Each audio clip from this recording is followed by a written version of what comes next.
Disclaimer, the comments made in this video are intended for entertainment purposes only and are not intended to offend anyone.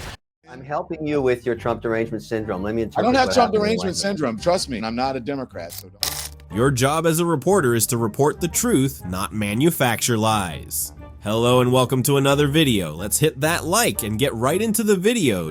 Absolutely not true. What do you mean that's not true? You can get, and also you can get puberty blockers as a child. I had a whole person on my show who spoke to that transition of the family, and the family. You can get puberty blockers as a child, but the parents have to decide that. That's not some so they can child get puberty blockers. Who's decided? The parent and the child gets to decide that. So okay, but that they should puberty blockers fundamentally alter them for life. Disorder. You understand that it has not been, it's been deemed not to be a mental disorder, and then you're saying that it, that you're in your rhetoric, you're saying that it's a mental disorder. It is a mental disorder. That's what I learned in school. It's not a mental disorder. Okay, if you think that you're a boy and you're actually a girl, you are suffering from a mental disorder, obviously, because you can't actually change your sex, obviously. I know plenty of children now. I know plenty. You can play dress up, but you can't change. Young people and old people who are trans. Right, and they are not pretending, and it is not a mental disorder. Oh, it is pretending, because you will literally never be able, if you are a little boy, to grow up and have a baby, because you're not a little girl. I would hope that your child would not grow up, or your children would not grow up, and then thinking that they're trans, and then their parents telling them the exact opposite. I would tell them that they have a mental disorder, and we're going to get them help. Don Lemon is a literal fruit. What is he tapping about? Written by a nice reporter. Now the poor guy, you got to see this guy. Oh, I don't know what I said. I don't remember. I said, I'll never be able to understand how anyone could vote for a man who is capable of mocking a reporter's disability in front of a cheering crowd. And that's when somebody reached out to me privately and sent me a link to a video entitled "Debunking the Trump Mock the Disabled Reporter," showing that he does this bit anytime he's imitating anybody who's flailing because they're caught in a lie. Oh, ISIS is very tough. Oh, I don't want to talk about it. Yeah. You know what? Get me out of here. And for the first time ever, this light went on in my brain, and I was like, why did CNN make me think that he mocked that reporter's disability? Because that really disturbed me. And I was like, how often is this happening? CNN is only still alive and kicking because of Scott. Hilarious to see these millionaire media pundits on TV clutching their pearls about someone standing a murderer, when this is the United States of America. As if we don't lionize criminals. A huge disconnect between the narratives and angles that sort of mainstream media pushes and what the American public feels. And you see that in moments like this. And I can tell you, I saw the biggest audience growth that I've ever seen, because people were like, oh, some journalist is actually speaking to the anger that we feel. So you're gonna see women especially that feel like, oh my God, right? Like, here's this man who's revolutionary, who's famous, who's handsome, who's young, who's smart. He's a person that seems this morally good man, which is hard to find. This is a journalist coming undone to Luigi Mangione, an alleged killer. I think she's mixing up famous and infamous. Morally good man? Is this a skit? The reality is, this wasn't a Maryland father. This was a El Salvadorian man who was illegally in this country, who was affiliated with MS-13. There is no evidence to that. Let's set the record straight about who this person is. There is no evidence that he was a gang member. With all due respect, if the Department of Justice has come out and said that he has gang affiliations, just like the same man who killed Rachel Morin had gang affiliations. So you would have told me before Rachel Morin's death, you would have defended that man and said he had no gang affiliations, and he went on to kill Rachel Morin. So instead of defending this gentleman, talk about who he actually is, and talk about the risk in keeping illegal criminals in this country. This is exactly what President Trump was elected to do: return these people back to their home countries, and that's what he did. We're not defending him. I'm going to reiterate that is unsubstantiated. There is no evidence of him being a gang member. He is married to a U.S. citizen, and he was in this country legally. Being married to an American doesn't dissolve his criminal history. Gan-He members are not allowed. Have you watched Adolescence yet? No, I haven't. I probably won't. It's a film on Netflix, and most of my time right now is spent visiting country. It's a four-part series on Netflix, and everyone is talking about it. It is prompting conversations about toxic masculinity, smartphone use, young men feeling that they're being ignored, the idea of misogyny being increased in school. Why would you not want to know what people are talking about? Well, I think that those are all important issues, and those were issues that I've been talking about for a long time. In the same way that I don't need to watch Casualty to know what's going on in the NHS, I don't need to watch a specific Netflix drama to understand what's going on. It's a fictional series. It is not a documentary. What I've been talking about recently, for instance, is banning smartphones in schools. I've been going to schools all around the country. I was in Evesham just yesterday, talking to head teachers, talking to the students, and they talk about the problems that phones are causing. The difference this documentary has made compared to, say, a politician, any politician, leader of a party, the Prime Minister, going around talking in schools, is this has made much more of an impact than any politician has in terms of what people are talking about right now. So it's really confusing that you don't want to know how this has made an impact, how parents are now saying we need to know more about smartphone use. I can read what people are saying about it. I look at research. This is something that I've been looking at for a long time. You wouldn't want to know straight from the horse's mouth. One of the things that I'm more bothered by is the fact that just yesterday we had Labour telling us that they're not going to be investigating the rape gang scandal, something which had happened all across the country. That's real. That's happening right now. We're not talking about that. We're talking about a fictional documentary. Do you think we had thousands of, if I may just finish, we had thousands of victims, female victims. Those are girls, young women, and some boys too. I met the mother of a boy who killed himself after being a victim. I want to talk about that because that is real. And yes, I'm glad that the Netflix drama is something that people are talking about, but it is not the only thing. There are many other things that are going on. And my job as opposition leader is to hold the government to account, get them to hold a full national inquiry on what is one of the biggest scandals in our country. And do you stand by the thing you just said a moment ago, that you're comparing adolescence with casual, these TV programs? Did you really mean to say that? I'm saying very clearly that my job is not to watch lots of TV. My job is to get out there and make sure that I'm talking about the issues that are happening in the country right now. And yes, of course, we should be talking about misogyny. The rape gang scandal is one of the most misogynistic incidents that has happened in our country. So me talking about that, me asking for a national inquiry is doing my job. But telling me that I should go home and watch Netflix is you trying to tell me how to do my job. But I don't think that's how to do my job. I can read about it. At what point did I tell you? Well, you've just said that you were surprised that I have. Period. This actually went on for over 5 minutes. Why is an elected official not watching Netflix? Are we being serious? The media claimed that there was like $400 million worth of Cybertrucks being bought by the DoD. Taxpayers of the United States of America should spend $400 million buying, quote, armored Tesla production units. It was fake news 6 ways to Sunday. Tesla's not getting $400 million for Cybertrucks. This alleged award occurred in December before the president took office. So it's fake on multiple levels. Tesla isn't getting $400 million, and even if it was, which it isn't, it was awarded during the Biden administration. Total fake news. It's fake on it's like multiple levels, multiple layers of fake. Somebody sue Maddow already, or Whoppy. Just sue one of these liars already. We live in a democracy. As far as I can tell, there was no fraud. We have the rules. We follow the rules. That's the way it goes. Sometimes it goes my way. Sometimes it goes someone else's way. It's a democracy. That's how it works. You're okay. You're cool. This is how it is. I mean, what do we think? I've been speaking to a lot of women, and they are very emotional and not happy. I hear you. That would have happened no matter how the election came out. I don't know about that. You don't think that if the election went another way, that there'd be a lot of people unhappy? Of course, no. A lot of people. I said women. I think as guys, we may not understand it. I mean, I'm obviously not a woman, so I don't know what it's like to be one, but, okay. No empathy? Full of empathy. Can this guy take Don Lemon's spot? Also Don, who is a woman. So, doubtful it's Republicans attacking Tesla dealerships around the country. It's pretty wild, actually. The other night, Donald Trump said these are domestic terrorists. Everybody laughed about it and scoffed at it. That video looks like terrorism to me. I mean, it's obviously an organized, coordinated effort, however people are communicating with each other, to do this to people around the country who chose to buy a Tesla at some point in the past, many of whom I'm sure are Democrats who bought them in the first place, all because their entire political worldview is ruled by their emotions.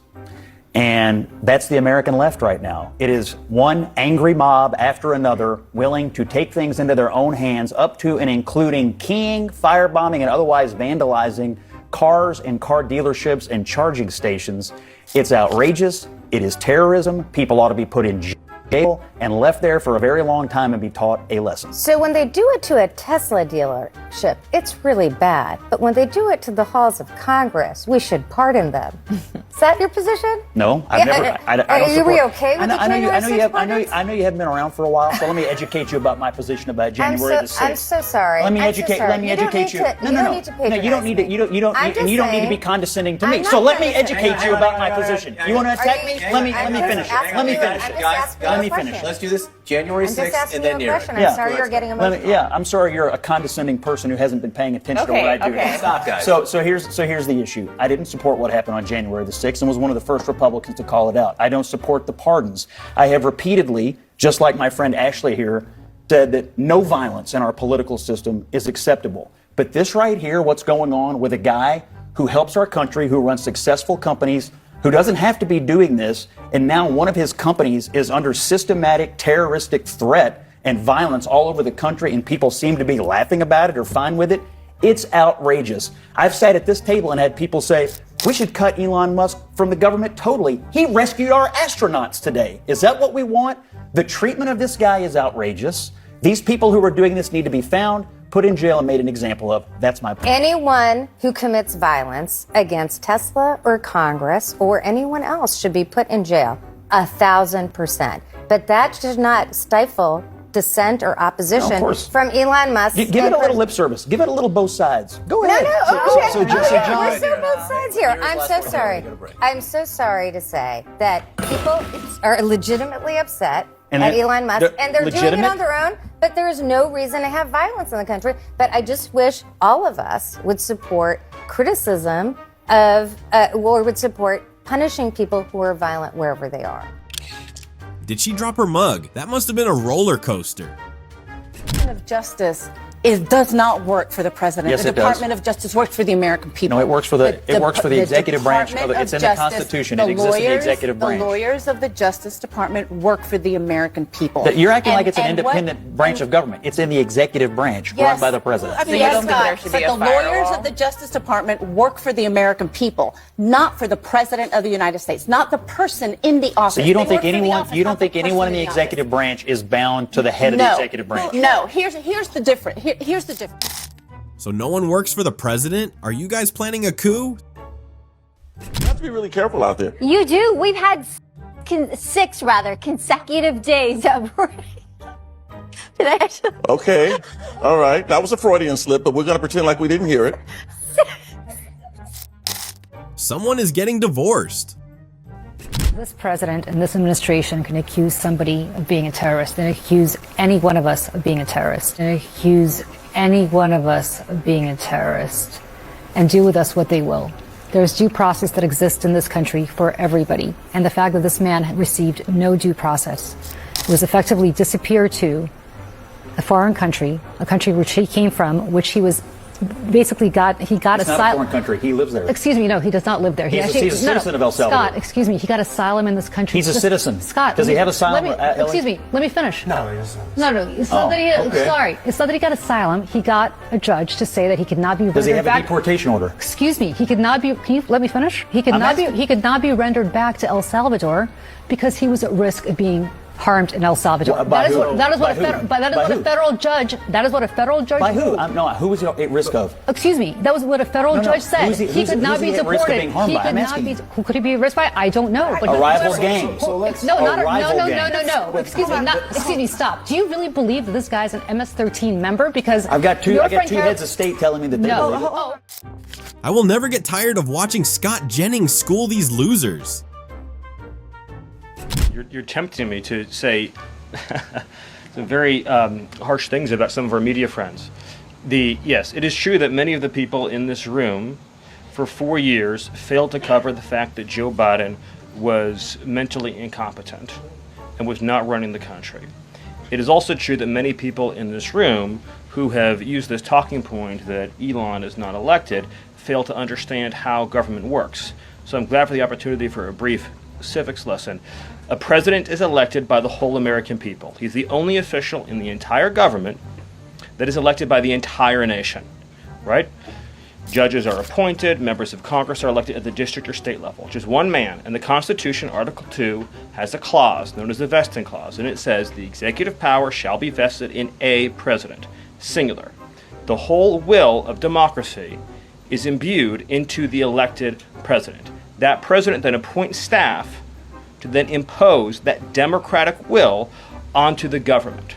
The threat to democracy, indeed the existential threat to democracy, is the unelected bureaucracy of lifetime tenured civil servants who believe they answer to no one, who believe they can do whatever they want without consequence, who believe they can set their own agenda no matter what Americans vote for. I wonder what headlines were published after this civics lesson. You're a climate change denier. No, I'm not a denier. I like to have an open debate about it. The problem is... Why do we debate just facts? a minute, in my experience, anyone who is fanatically believing of climate change, as soon as you try and have a discussion with them, they won't. And, you know, they are part of a cult. Is there climate change? Maybe.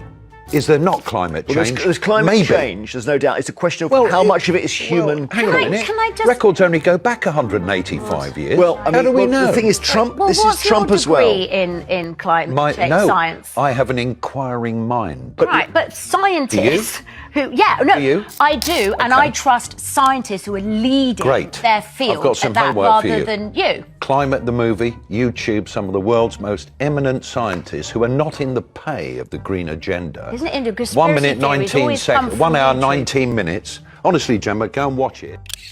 If it's so factual, then say something intelligent. According to Bloomberg, Donald Trump is expected to pardon over 1,000 individuals convicted of their involvement on January 6th. Oh, wait, I think I have a clip for this. He is the president of the United States, and it is his right, and he doesn't have to explain to anybody. This is his right as president. He can pardon, if he wants to pardon Bozo the Clown, he can pardon Bozo the Clown.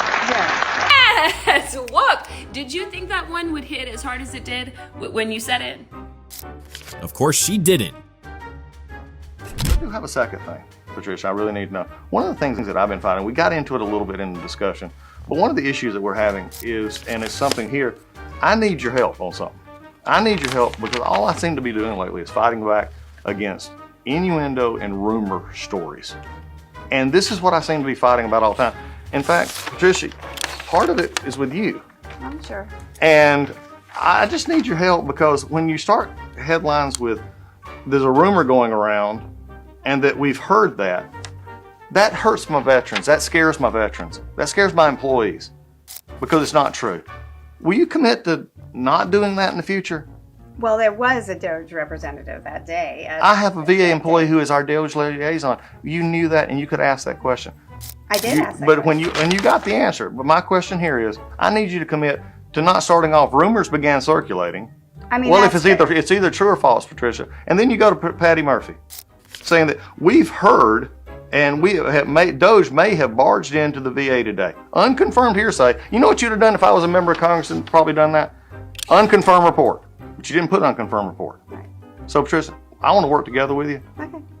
But I need you to commit to me that you're not going to do this. I'm working on it. Patricia's gonna work on not telling blatant lies, sure. I think it's important to say that, you know, anyone who has experienced or been in the United States for any period of time and experienced this country's history and knows it cannot have believed that it would be easy to elect a woman president, let alone a woman of color. Let's just be clear. And nothing that was true yesterday about how flawlessly this campaign was run is not true now. I mean, this really was an historic, flawlessly run campaign. Queen Latifah never endorses anyone. She came out and endorsed. You know, I mean, she had every prominent celebrity voice. She had the Taylor Swift to the Swifties. She had the Beehive. Like, you could not have run a better campaign in that short period of time. And I think that's still true.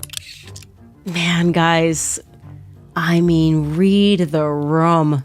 I don't understand. How did she not win? She had so many billionaires coming out and saying, like, definitely vote for her. And she had the Swifties. Taylor Swift came out. Beyonce came out and blessed her with her presence. She had Oprah. Like, how did she lose? I'm so confused. Ladies and gentlemen, they just cannot see themselves. They really are just living on another planet from us. The Beehive, the Swifties? Seriously? That's your trump card? No pun intended. What if it's something that's in a comedy sketch? Oftentimes language is used in comedy that's represented on social media. No, you don't hear, no, you don't hear it. You don't hear it very much on social media. You're not allowed to do it in comedy. But that's not a good thing. I don't think silencing speech. You can't just go out there and yes, there are sometimes. I'm not saying calling people names. I'm saying some of these words that they're saying are protected. Can I say something? There was a time when there were cartoons when I was a kid, right? And they would make fun of Italians. What's the matter, you? You know, he's a pizza. Everybody was a pizza maker. And I, as a child, I felt like that was offensive to me. Now, the people who are doing this are not from minority groups. They're from majority groups. And so this is not me saying that every person at this table gets hate speech directed at them every day. No one is. All right, I guess no one gets to finish a sentence here anymore. Okay. No, I think the point Alyssa's making here is she is a free speech. Don't speak for her. She speaks very well for herself. No, but Yes, fight. You guys call people Nazis every day, but you're wondering about offensive speech.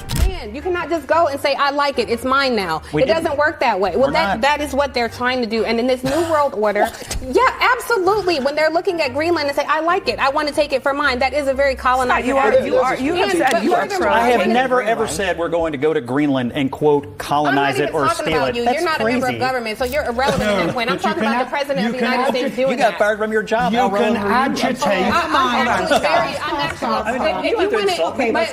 If you want to engage in personal insults, I don't, but you do. What you lack in a legitimate point, you make up for in personal insults. I don't, you personal insults. The point I am making is in this new world order, we are looking at countries, whether or not they're an adversary or ally, it is being determined on what kind of deal we can get. And we cannot govern, we cannot legislate that way. We are increasingly isolated on the world stage. No, we're not. So if you want to engage in personal insults, we're not if I were isolated. you, I would reserve that for your party, who is increasingly isolated. This our position outside of the United States. This does not get old. Who is in charge? Because I've been saying it for a while. Yes, you have. I've been saying that I think Elon Musk believes he's president. I do. Well, you've been calling him vice president. I've called him vice president. I called him president because I don't know what JD is doing. I hardly ever say. I don't remember the last time we even talked about JD. You're right. He's planning the presidency when they get rid of Trump.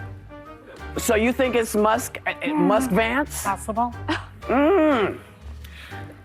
Hey, you know who? Stay away from the stairways.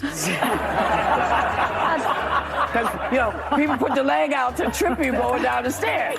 Watch out. These people have lost the plot years ago. My question, sir, now that you are asking black supporters to vote for you, why should black voters trust you after you have used language like that? Well, first of all, I don't think I've ever been asked a question in such a horrible manner. First question. You don't even say, hello, how are you? Are you with ABC? Because I think they're a fake news network, a terrible network. And I think it's disgraceful that I came here in good spirit. I love the black population of this country. I've done so much for the black population of this country. I think it's a very rude introduction. I don't know exactly why you would do something like that. And let me go a step further. I was invited here, and I was told my opponent, whether it was Biden or Kamala, I was told my opponent was going to be here. It turned out my opponent isn't here. You invited me under false pretense. And then you said, you can't do it with Zoom. Well, where's Zoom? She's going to do it with Zoom, and she's not coming. And then you were half an hour late. Just so we understand, I have too much respect for you to be late. They couldn't get their equipment working or something was wrong. I think it's a very nasty question. I have answered the question. I have been the best president for the black population since Abraham Lincoln. That's my answer. Better than President Johnson, who signed the Voting Rights Act? For you to start off a question and answer period, especially when you're 35 minutes late because you couldn't get your equipment to work in such a hostile manner, I think it's a disgrace. Let me just ask a follow-up, sir. And of course, I saved the best for last. And that is a wrap, ladies and gentlemen. Thank you for watching. Don't forget to like, comment, and subscribe. See you in the next one.